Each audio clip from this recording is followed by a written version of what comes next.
Hello, and welcome back to another episode of the Western Canon Challenge, where we are reading the entirety of the Western literary canon out loud.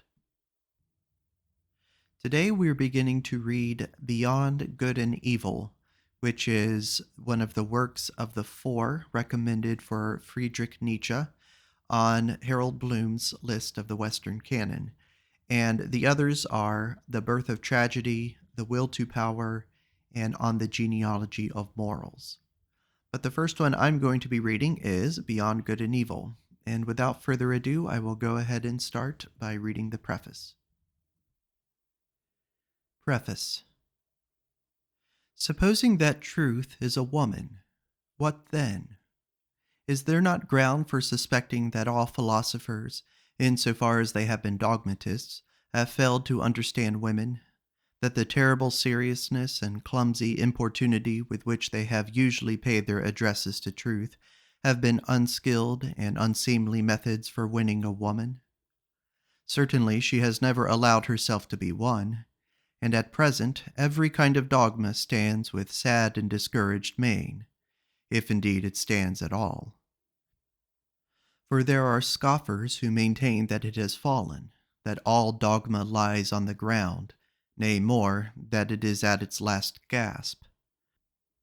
But to speak seriously, there are good grounds for hoping that all dogmatizing in philosophy, whatever solemn, whatever conclusive and decided airs it has assumed, may have been only a noble pluralism and tyrannism, and probably the time is at hand when it will be once and again understood what has actually sufficed for the basis of such imposing and absolute philosophical edifices as the dogmatists have hitherto reared. Perhaps some popular superstition of immemorial time, such as the soul superstition, which in the form of subject and ego superstition has not ceased doing mischief. Perhaps some play upon words, a deception on the part of grammar, or an audacious generalization of very restricted, very personal, very human, all too human facts. The philosophy of the dogmatists, it is to be hoped, was only a promise for thousands of years afterwards, as was astrology in still earlier times, in the service of which probably more labor, gold, acuteness, and patience have been spent than on any actual science hitherto. We owe to it and to its quote-unquote super-terrestrial pretensions in Asia and Egypt the grand style of architecture. It seems that in order to inscribe themselves upon the heart of humanity with everlasting claims, all great things have first to wander about the earth as enormous and awe-inspiring caricatures. Dogmatic philosophy has been a caricature of this kind, for instance, the Vedanta doctrine in Asia and Platonism in Europe. Let us not be ungrateful to it, although it must certainly be confessed that the worst, the most tiresome, and the most dangerous of errors hitherto has been a dogmatist error, namely Plato's invention of pure spirit and the good in itself. But now, when it has been surmounted, when Europe, rid of this nightmare, can again draw breath freely and at least enjoy a healthier sleep, we, whose duty is wakefulness itself, are the heirs of all the strength which the struggle against this error has fostered. It amounted to the very inversion of truth and the denial of the perspective, the fundamental condition of life, to speak of spirit and the good as Plato spoke of them. Indeed, one might ask as a physician, how did such a malady attack that finest product of antiquity, Plato? Had the wicked Socrates really corrupted him? Was Socrates, after all, a corrupter of youths and deserved his hemlock? But the struggle against Plato, or to speak plainer and for the quote-unquote people, the struggle against the ecclesiastical oppression of millenniums of Christianity, for Christianity is Platonism for the people, produced in Europe a magnificent tension of soul, such as had not existed anywhere previously. With such a tensely strained bow, one can now aim at the furthest goals. As a matter of fact, the European feels this tension as a state of distress, and twice attempts have been made in grand style to unbend the bow, once by means of Jesuitism, and the second time by means of democratic enlightenment, which, with the aid of liberty of the press and newspaper reading, might in fact bring it about that the spirit would not so easily find itself in quote-unquote distress. The Germans invented gunpowder, all credit to them, but they again made things square. They invented printing. But we who are neither Jesuits nor Democrats, nor even sufficiently Germans, we good Europeans and free, very free spirits, we have it still, all the distress of spirit and all the tension of its bow, and perhaps also the arrow, the duty, and who knows, the goal to aim at. Sils Maria, Upper Engadine, June 1885. Chapter 1. Prejudices of Philosophers. 1. The will to truth, which is to tempt us to many a hazardous enterprise, the famous truthfulness of which all philosophers have hitherto spoken with respect, what questions has this will to truth not laid before us? What strange, perplexing, questionable questions! It is already a long story, yet it seems as if it were hardly commenced. Is it any wonder if we at last grow distrustful, lose patience, and turn impatiently away? That this Sphinx teaches us at last to ask questions ourselves? Who is it really that puts questions to us here? What really is this will to truth in us?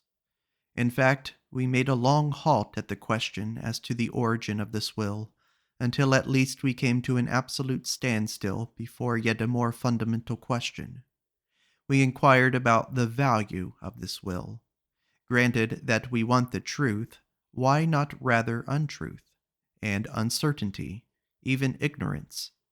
The problem of the value of truth presented itself before us. Or was it we who presented ourselves before the problem? Which of us is the Oedipus here? Which the Sphinx? It would seem to be a rendezvous of questions and notes of interrogation. And could it be believed that it at last seems to us as if the problem had never been propounded before, as if we were the first to discern it, get a sight of it, and risk raising it? Perhaps there is no greater risk. 2. How could anything originate out of its opposite? For example, truth out of error, or the will to truth out of the will to deception, or the generous deed out of selfishness, or the pure sun-bright vision of the wise man out of covetousness. Such a genesis is impossible. Whoever dreams of it is a fool, nay, worse than a fool. Things of the highest value must have a different origin, an origin of their own, in this transitory, seductive, illusory, paltry world, in this turmoil of delusion and cupidity. They cannot have their source, but rather in the lap of being, in the intransitory, in the concealed God, in the thing in itself. There must be their source, and nowhere else. This mode of reasoning discloses the typical prejudice by which metaphysicians of all times can be recognized. This mode of valuation is at the back of all their logical procedure. Through this belief of theirs, they exert themselves for their knowledge, for something that is in the end solemnly christened the truth. The fundamental belief of metaphysicians is the belief in antitheses of values. It never occurred even to the wariest of them to doubt here on the very threshold, where doubt, however, was most necessary, though they had made a solemn vow, de omnibus dubitandum, for it may be doubted, firstly, whether antitheses exist at all, and secondly, whether the popular valuations and antitheses of value upon which metaphysicians have set their seal are not perhaps merely superficial estimates, merely provisional perspectives, besides being probably made from some corner, perhaps from below, quote, frog perspectives, end quote, as it were, to borrow an expression current among painters. In spite of all the value which may belong to the true, the positive, and the unselfish, it might be possible that a higher and more fundamental value for life generally should be assigned to pretense, to the will to delusion, to selfishness and cupidity. It might even be possible that what constitutes the value of those good and respected things consists precisely in their being insidiously related, knotted and crocheted to these evils and apparently opposed things, perhaps even in being essentially identical with them. Perhaps. But who wishes to concern himself with such dangerous perhapses? For that investigation one must await the advent of a new order of philosophers, such as will have other tastes and inclinations, the reverse of those hitherto prevalent, philosophers of the dangerous perhaps in every sense of the term. And to speak in all seriousness, I see such new philosophers beginning to appear. 3. Having kept a sharp eye on philosophers, and having read between their lines long enough, I now say to myself that the greater part of conscious thinking must be counted among the instinctive functions, and it is so even in the case of philosophical thinking. One has here to learn anew, as one learned anew about heredity and innateness. As little as the act of birth comes into consideration in the whole process and procedure of heredity, just as little is being conscious opposed to the instinctive in any decisive sense. The greater part of the conscious thinking of a philosopher is secretly influenced by his instincts, and forced into definite channels. And behind all logical and its seeming sovereignty of movement, there are valuations, or to speak more plainly, physiological demands for the maintenance of a definite mode of life. For example, that the certain is worth more than the uncertain, that illusion is less valuable than truth. Such valuations, in spite of their regulative importance for us, might notwithstanding be only superficial valuations, special kinds of niaiserie, such as may be necessary for the maintenance of beings such as ourselves. Supposing, in effect, that man is just not the, quote, measure of things, end quote. 4. The falseness of an opinion is not for us any objection to it. It is here, perhaps, that our new language sounds most strangely. The question is, how far an opinion is life-furthering, life-preserving, species-preserving, perhaps species-rearing, and we are fundamentally inclined to maintain that the falsest opinions, to which the synthetic judgments a priori belong, are the most indispensable to us, that without a recognition of logical fictions, without a comparison of reality with the purely imagined world of the absolute and immutable, without a constant counterfeiting of the world by means of numbers, man could not live, that the renunciation of false opinions would be a renunciation of life, a negation of life. To recognize untruth as a condition of life, that is certainly to impugn the traditional ideas of value in a dangerous manner, and a philosophy which ventures to do so has thereby alone placed itself beyond good and evil. 5. That which causes philosophers to be regarded half distrustfully and half mockingly is not the oft-repeated discovery how innocent they are, how often and easily they make mistakes and lose their way, in short, how childish and childlike they are, but that there is not enough honest dealing with them, whereas they all raise a loud and virtuous outcry when the problem of truthfulness is even hinted at in the remotest manner. They all pose as though their real opinions have been discovered and attained through the self-evolving of a cold, pure, divinely indifferent dialect, in contrast to all sorts of mystics who, fairer and foolisher, talk of quote-unquote inspiration. Whereas, in fact, a prejudiced proposition, idea, or suggestion, which is generally their heart's desire abstracted and refined, is defended by them with arguments sought out after the event. They are all advocates who do not wish to be regarded as such, generally astute defenders also of their prejudices, which they dub truths, and very far from having the conscience which bravely admits this to itself, very far from having the good taste of the courage which goes so far as to let this be understood, perhaps to warn friend or foe, or in cheerful confidence and self-ridicule.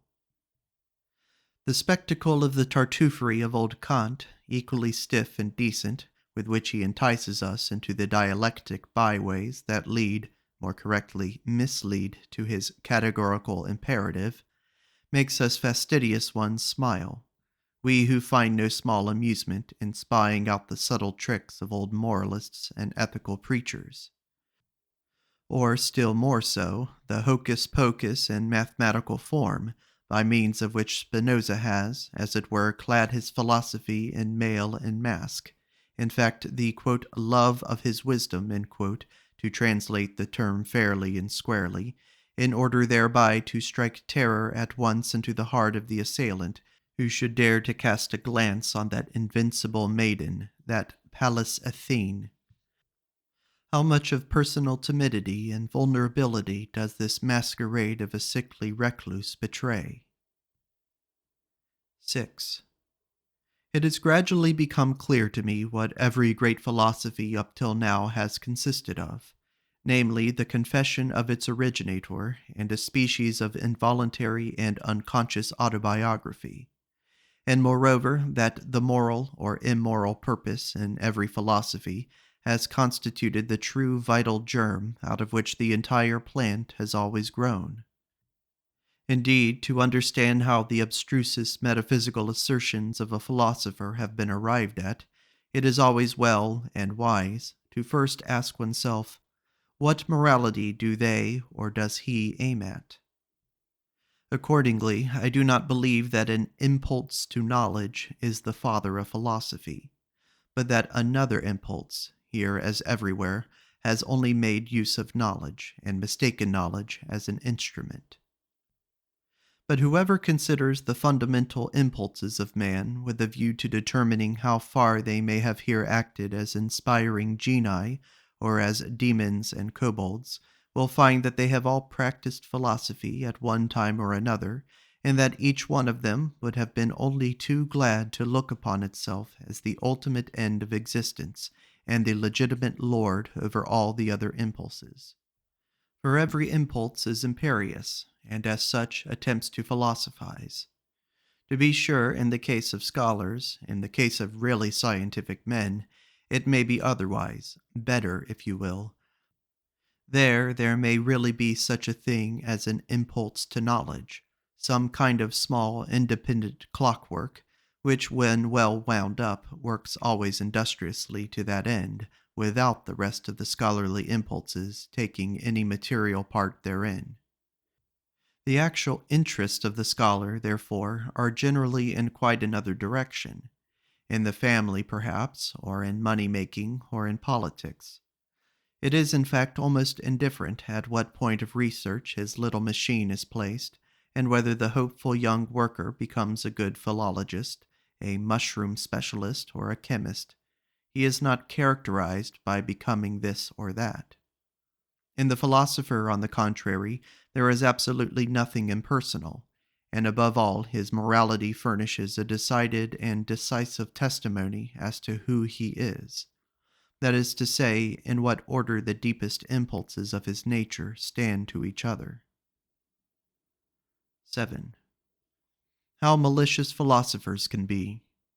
I know of nothing more stinging than the joke Epicurus took the liberty of making on Plato and the Platonists. He called them Dionysiocollegs. In its original sense, and on the face of it, the word signifies flatterers of Dionysus, consequently tyrants, accessories, and lickspittles. Besides this, however, it is as much to say, they are all actors. There is nothing genuine about them. For Dionysiocolax was a popular name for an actor. And the latter is really the malignant reproach that Epicurus cast upon Plato. He was annoyed by the grandiose manner, the mise-en-scène style of which Plato and his scholars were masters, of which Epicurus was not a master. He, the old schoolteacher of Samos, who sat concealed in his little garden at Athens and wrote 300 books, perhaps out of rage and ambitious envy of Plato, who knows? Greece took 100 years to find out who the garden god Epicurus really was. Did she ever find out? 8. There is a point in every philosophy at which the conviction of the philosopher appears on the scene, or to put it in the words of an ancient mystery, the ass arrives, beautiful and most brave. 9. You desire to live, quote, according to nature, end quote. O you noble Stoics, what fraud of words! Imagine to yourselves a being like nature, boundlessly extravagant, boundlessly indifferent, without purpose or consideration, without pity or justice, at once fruitful and barren and uncertain.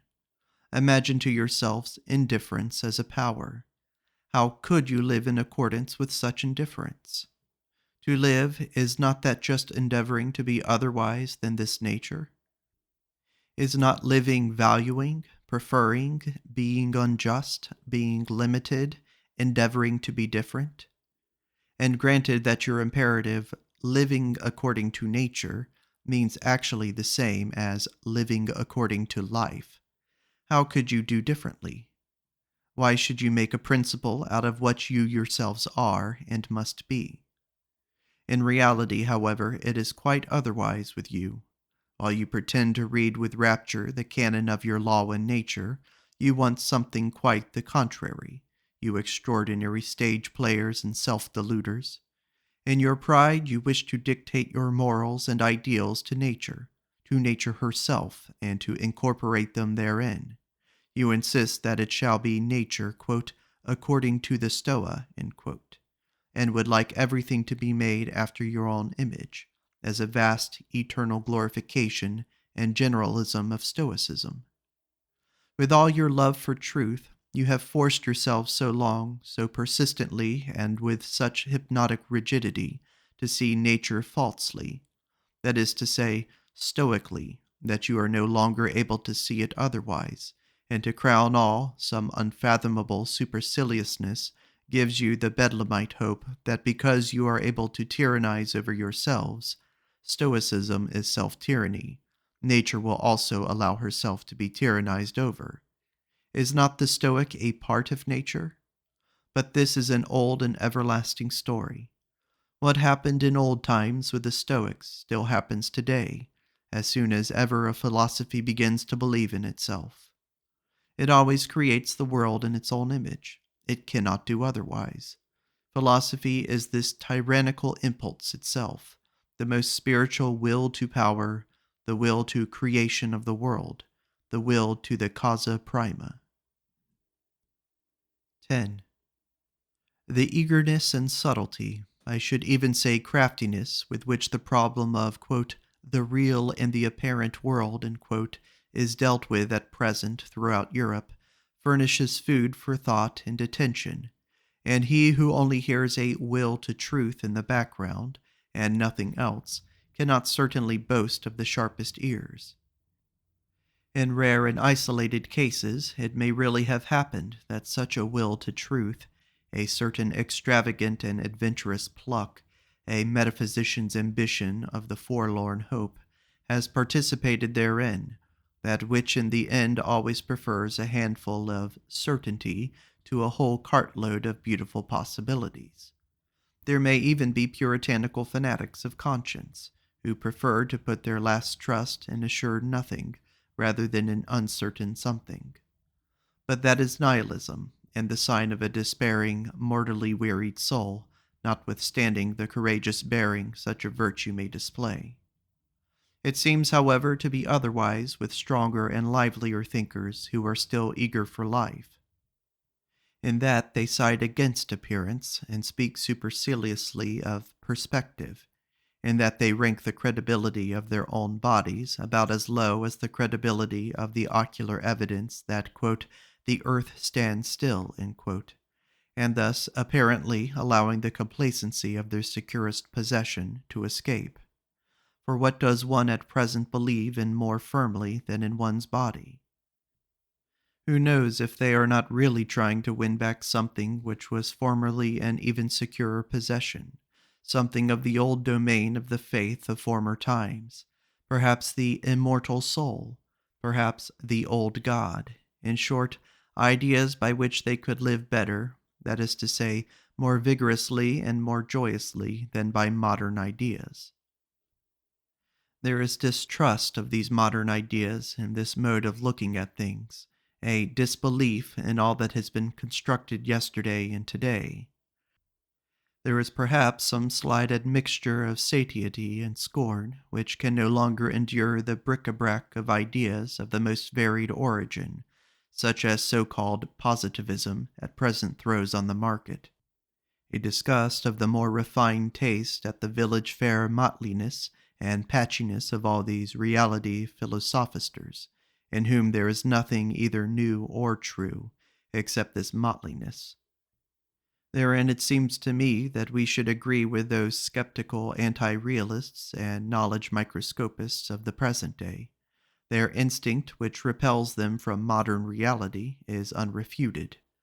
What do their retrograde bypaths concern us? The main thing about them is not that they wish to go back, but that they wish to get away therefrom. A little more strength, swing, courage, and artistic power, and they would be off, and not back. 11.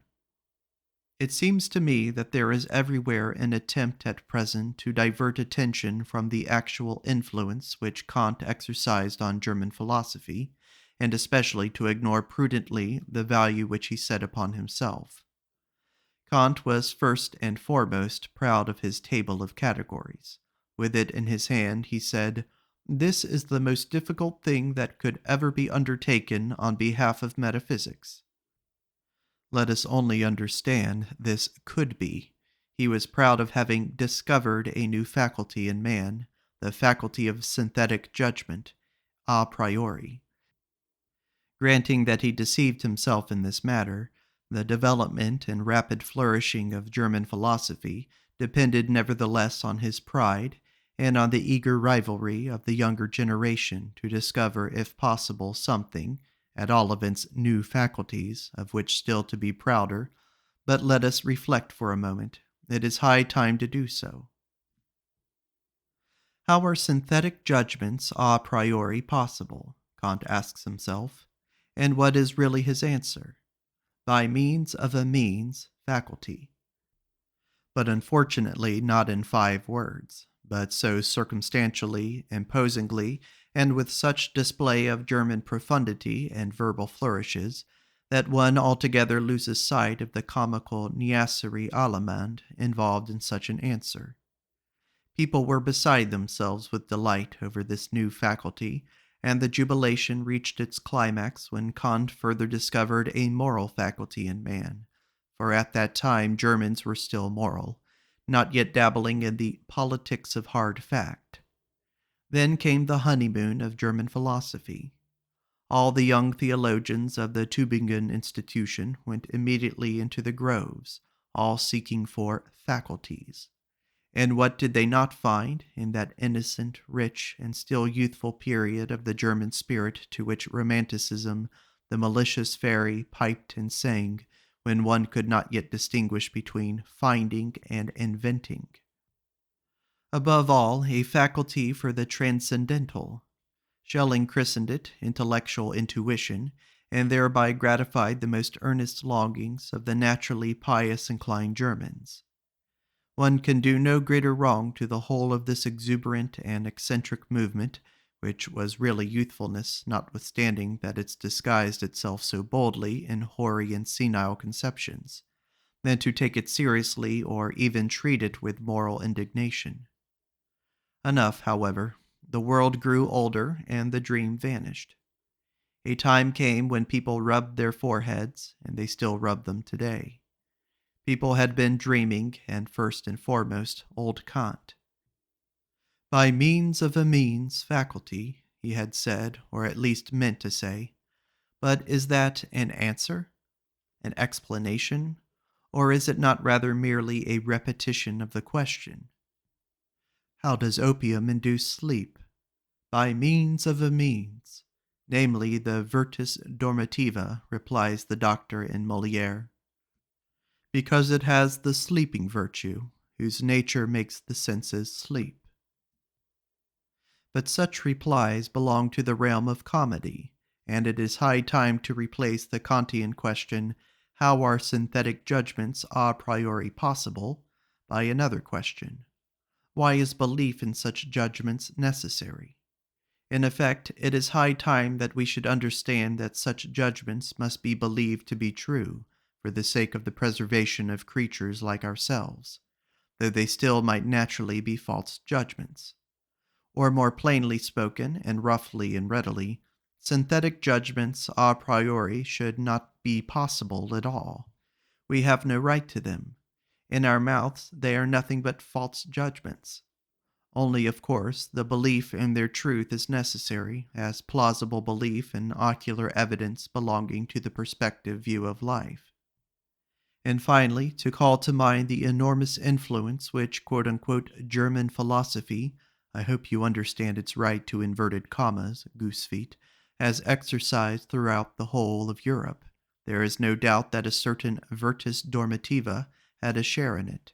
Thanks to German philosophy, it was a delight to the noble idlers, the virtuous, the mystics, the artistes, the three-fourths Christians, and the political obscurantists of all nations, to find an antidote to the still overwhelming sensualism which overflowed from the last century into this. In short, to have a way of putting the senses to sleep. 12. As regards materialistic atomism, it is one of the best refuted theories that have been advanced, and in Europe there is now perhaps no one in the learned world so unscholarly as to attach serious signification to it, except for convenient everyday use, as an abbreviation of the means of expression, thanks chiefly to the Pole Boscovich. He and the Pole Copernicus have hitherto been the greatest and most successful opponents of ocular evidence. For while Copernicus has persuaded us to believe, contrary to all the senses, that the earth does not stand fast, Boscovich has taught us to abjure the belief in the last thing that stood fast of the earth, the belief in substance and matter, in the earth residuum and particle atom. It is the greatest triumph over the senses that has hitherto been gained on earth. One must, however, go still further, and also declare war, relentless war to the knife, against the atomistic requirements which still lead a dangerous afterlife in places where no one suspects them, like the more celebrated metaphysical requirements. One must also, above all, give the finishing stroke to that other and more portentous atomism which Christianity has taught best and longest, the soul atomism. Let it be permitted to designate by this expression the belief which regards the soul as something indestructible, eternal, indivisible, as a monad, as an atomon. This belief ought to be expelled from science. Between ourselves, it is not at all necessary to get rid of the soul thereby, and thus renounce one of the oldest and most venerated hypotheses, as happens frequently to the clumsiness of naturalists, who can hardly touch on the soul without immediately losing it. But the way is open for new acceptations and refinements of the soul hypothesis, and such conceptions as mortal soul and soul of subjective multiplicity, and soul as social structure of the instincts and passions, want henceforth to have legitimate rights in science. In that, the new psychologist is about to put an end to the superstitions which have hitherto flourished with almost tropical luxuriance around the idea of the soul. He is really, as it were, thrusting himself into a new desert and a new distrust, if it is possible that the older psychologist had a merrier and more comfortable time of it. Eventually, however, he finds that precisely thereby he is also condemned to invent, and who knows, perhaps to discover the new. 13. Psychologists should bethink themselves before putting down the instinct of self-preservation as the cardinal instinct of an organic being. A living thing seeks above all to discharge its strength. Life itself is will to power. Self-preservation is only one of the indirect and most frequent results thereof. In short, here, as everywhere else, let us beware of superfluous teleological principles, one of which is the instinct of self-preservation. We owe it to Spinoza's inconsistency. It is thus, in effect, that method ordains, which must be essentially economy of principles. 14. It is perhaps just dawning on 5 or 6 minds that natural philosophy is only a world exposition and world arrangement, according to us, if I may say so, and not a world explanation. But insofar as it is based on belief in the senses, it is regarded as more, and for a long time to come must be regarded as more, namely as an explanation. It has eyes and fingers of its own. It has ocular evidence and palpableness of its own. This operates fascinatingly, persuasively, and convincingly upon an age with fundamentally plebeian tastes. In fact, it follows instinctively the canon of truth of eternal popular sensualism. What is clear? What is explained? Only that which can be seen and felt. One must pursue every problem thus far. Aversely, however, the charm of the Platonic mode of thought, which was an aristocratic mode, consisted precisely in resistance to obvious sense evidence, perhaps among men who enjoyed even stronger and more fastidious senses than our contemporaries, but who knew how to find a higher triumph in remaining masters of them, and this by means of pale, cold, gray conceptual networks, which they threw over the motley whirl of the senses, the mob of the senses, as Plato said. In this overcoming of the world and interpreting of the world in the manner of Plato, there was an enjoyment different from that which the physicists of today offer us, and likewise the Darwinists and the anti-teleologists among the physiological workers, with their principle of the smallest possible effort and the greatest possible blunder. Where there is nothing more to see or to grasp, there is also nothing more for men to do. That is certainly an imperative different from the Platonic one, but it may notwithstanding be the right imperative for a hardy, laborious race of machinists and bridge builders of the future who have nothing but rough work to perform. 15. To study physiology with a clear conscience, one must insist on the fact that the sense organs are not phenomena in the sense of the idealistic philosophy. As such, they certainly could not be causes. Sensualism, therefore, at least as regulative hypothesis, if not as heuristic principle. What? And others say even that the external world is the work of our organs. But then our body, as a part of this external world, would be the work of our organs. But then our organs themselves would be the work of our organs. It seems to me that this is a complete absurd conclusion, if the conception, that of which is the cause of itself, is something fundamentally absurd. Consequently, is the external world not the work of our organs? 16. There are still harmless self-observers who believe that there are immediate certainties. For instance, I think, or as the superstition of Schopenhauer puts it, I will, as though cognition here got hold of its object purely and simply as the thing in itself, without any falsification taking place either on the part of the subject or the object. I would repeat it, however, 100 times that immediate certainty, as well as absolute knowledge and the thing in itself, involve a contradiction in terms. We really ought to free ourselves of the misleading significance of words. The people on their part may think that cognition is knowing all about things, but the philosopher must say to himself, when I analyze the process that is expressed in the sentence, I think, I find a whole series of daring assertions, the argumentative proof of which would be difficult, perhaps impossible. For instance, that it is I who think, that there must necessarily be something that thinks, that thinking is an activity in operation on the part of a being who is thought of as a cause, that there is an ego, and finally, that it is already determined what is to be designated by thinking, that I know what thinking is. For if I had not already decided within myself what it is, by what standard could I determine whether that which is just happening is not perhaps willing or feeling? In short, the assertion "I think" assumes that I compare my state at the present moment with other states of myself which I know in order to determine what it is. On account of this retrospective connection with further knowledge, it has at any rate no immediate certainty for me. In place of the immediate certainty, in which the people may believe in the special case, the philosopher thus finds a series of metaphysical questions presented to him, veritable conscience questions of the intellect, to wit, whence did I get the notion of thinking? Why do I believe in cause and effect?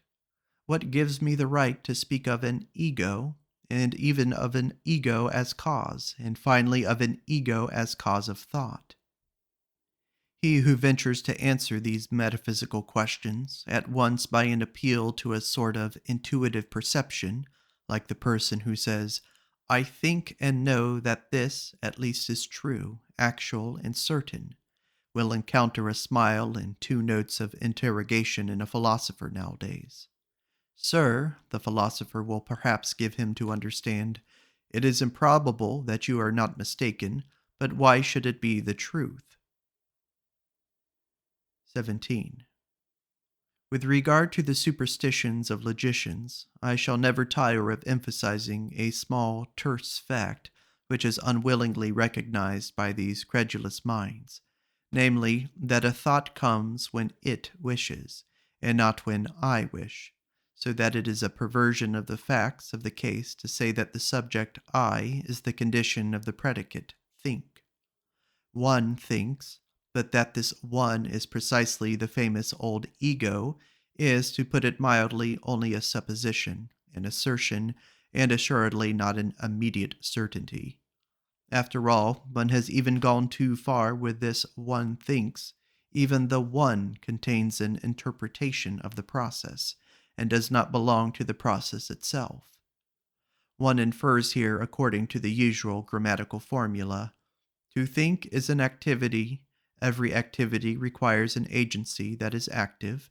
Consequently, ... It was pretty much on the same lines that the older atomism sought, besides the operating power, the material particle wherein it resides and out of which it operates, the atom. More rigorous minds, however, learnt at last to get along without this earth residuum, and perhaps some day we shall accustom ourselves, even from the logician's point of view, to get along with the little one to which the worthy old ego has refined itself. 18. It is certainly not the least charm of a theory that it is refutable.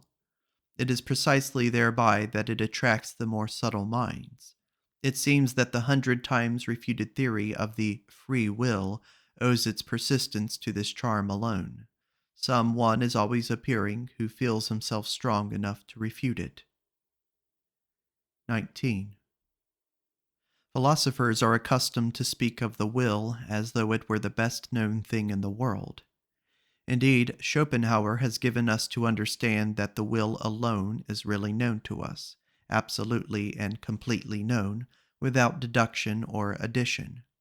But it again and again seems to me that in this case Schopenhauer also only did what philosophers are in the habit of doing.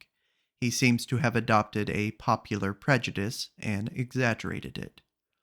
Willing seems to me to be above all something complicated, something that is a unity only in name, and it is precisely in a name that popular prejudice lurks, which has got the mastery over the inadequate precautions of the philosophers in all ages.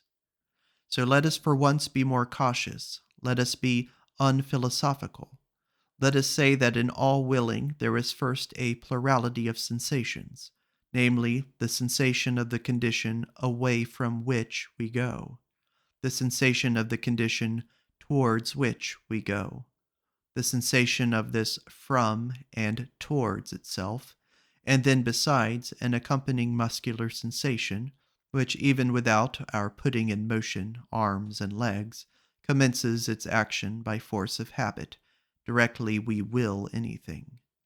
Therefore, just as sensations, and indeed many kinds of sensations, are to be recognized as ingredients of the will, so in the second place, thinking is also to be recognized.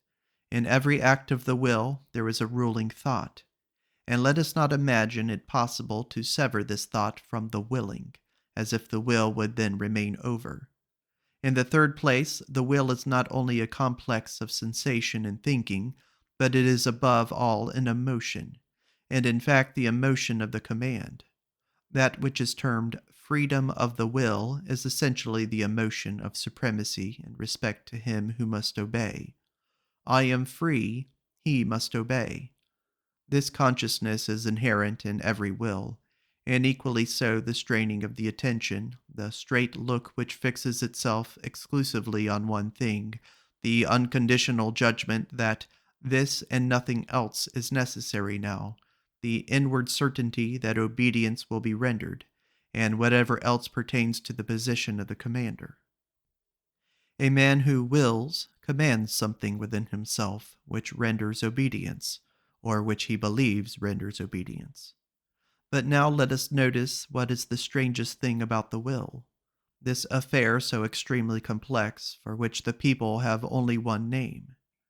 Inasmuch as in the given circumstances we are at the same time the commanding and the obeying parties, and as the obeying party we know the sensations of constraint, impulsion, pressure, resistance, and motion, which usually commence immediately after the act of will, inasmuch as, on the other hand, we are accustomed to disregard this duality, and to deceive ourselves about it by means of the synthetic term I.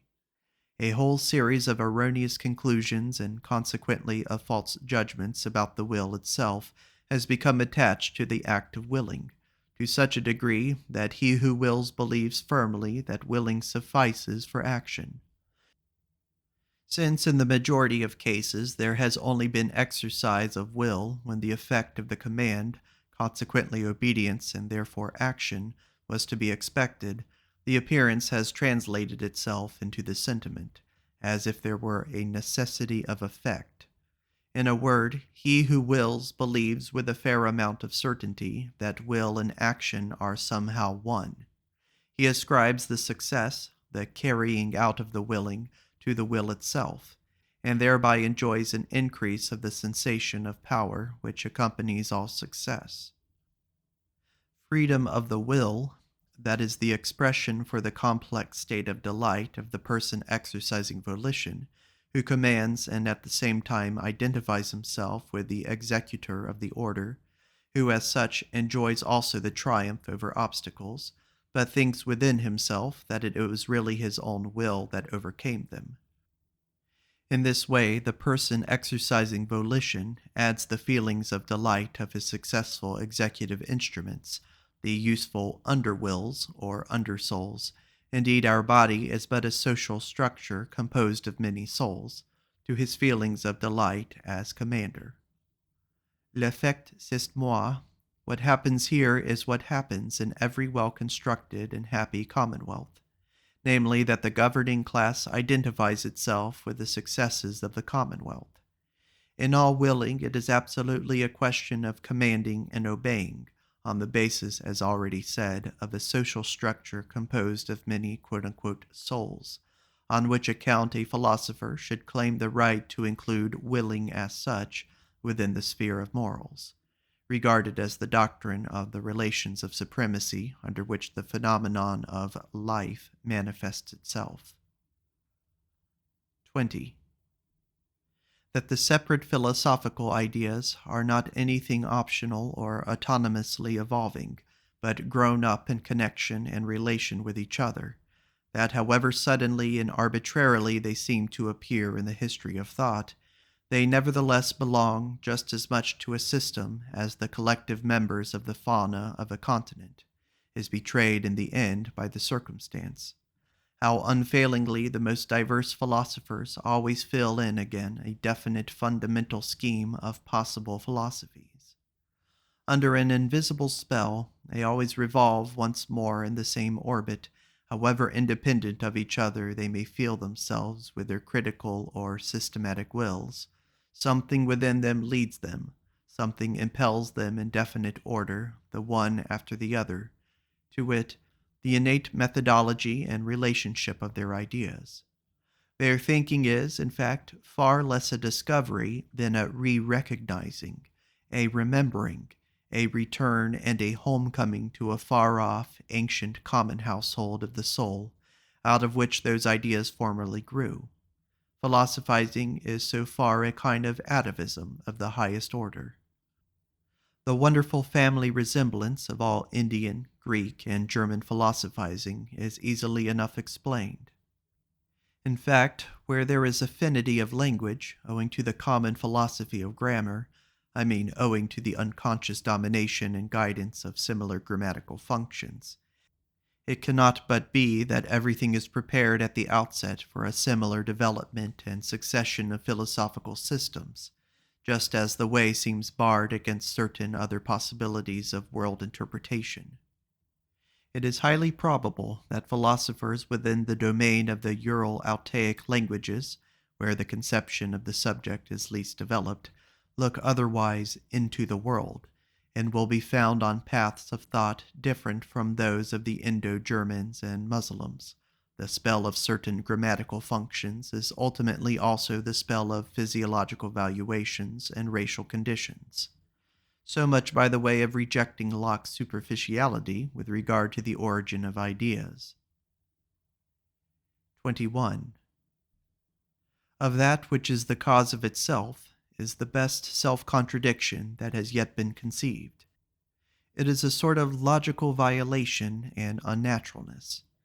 But the extravagant pride of man has managed to entangle itself profoundly and frightfully with this very folly. The desire for freedom of will, in the superlative metaphysical sense, such as still holds sway, unfortunately, in the minds of the half-educated, the desire to bear the entire and ultimate responsibility for one's actions oneself, and to absolve God, the world, ancestors, chance, and society therefrom, involves nothing less than to be precisely this cause of itself, and with more than Munchausen daring, to pull oneself up into existence by the hair out of the slough of nothingness.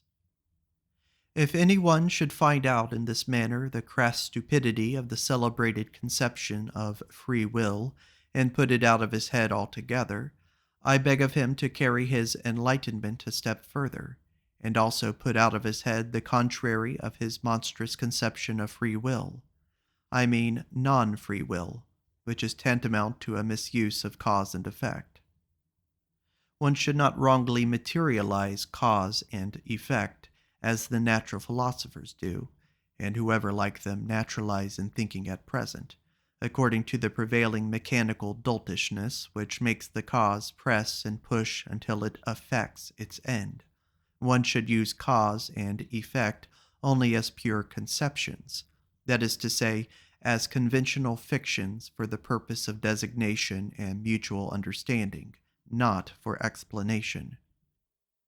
In, quote, being in itself, end quote, there is nothing of causal connection, of necessity, or of psychological non-freedom. There the effect does not follow the cause. There law does not obtain.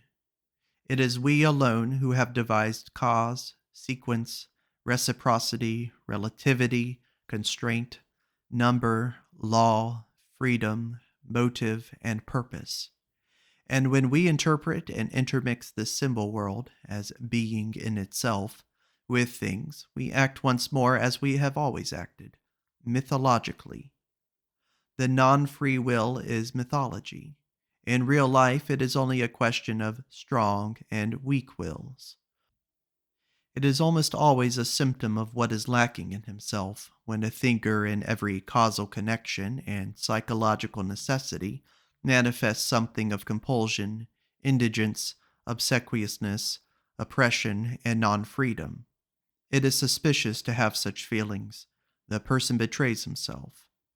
And in general, if I have observed correctly, the non freedom of the will is regarded as a problem from two entirely opposite standpoints, but always in a profoundly personal manner. Some will not give up their responsibility, their belief in themselves, the personal right to their merits at any price. The vain races belong to this class. Others, on the contrary, do not wish to be answerable for anything, or blamed for anything, and owing to an inward self-contempt, seek to get out of the business no matter how. The latter, when they write books, are in the habit at present of taking the side of criminals. A sort of socialistic sympathy is their favorite disguise. And as a matter of fact, the fatalism of the weak-willed embellishes itself surprisingly when it can pose as the religion of the human suffering. That is its good taste. 22. Let me be pardoned as an old philologist who cannot desist from the mischief of putting his finger on bad modes of interpretation, but, quote, nature's conformity to law, end quote, of which you physicists talk so proudly, as though, why, it exists only owing to your interpretation and bad philology. It is no matter of fact, no text, but rather just a naively humanitarian adjustment and perversion of meaning with which you make abundant concessions to the democratic instincts of the modern soul. Everywhere equality before the law. Nature is not different in that respect, nor better than we. A fine instance of secret motive, in which the vulgar antagonism to everything privileged and autocratic, likewise a second and more refined atheism, is once more disguised. Neither God nor master. That also is what you want, and therefore cheers for natural law. Is it not so? But as has been said, that is interpretation, not text. And somebody might come along who, with the opposite intentions and modes of interpretation, could read out of the same nature, and with regard to the same phenomena, just the tyrannically inconsiderate and relentless enforcement of the claims of power, an interpreter who should so place the unexceptionableness and unconditionalness of all will to power before your eyes, that almost every word, and the word tyranny itself, would eventually seem unsuitable, or like a weakening and softening metaphor, as being too human, and who should, nevertheless, end by asserting the same about this world as you do, namely that it has a necessary and calculable course, not, however, because laws obtain in it, but because they are absolutely lacking, and every power affects its ultimate consequences every moment. Granted that this also is only interpretation, and you will be eager enough to make this objection? Well, so much the better. 23. All psychology hitherto has run aground on moral prejudices and timidities. It has not dared to launch out into the depths. Insofar as it is allowable to recognize in that which has hitherto been written evidence of that which has hitherto been kept silent, it seems as if nobody had yet harbored the notion of psychology as the morphology and development doctrine of the will to power, as I conceive of it. The power of moral prejudices has penetrated deeply into the most intellectual world, with world appearing most indifferent and unprejudiced, and has obviously operated in an injurious, obstructive, blinding, and distorting manner. A proper physiopsychology has to contend with the unconscious antagonism in the heart of the investigator.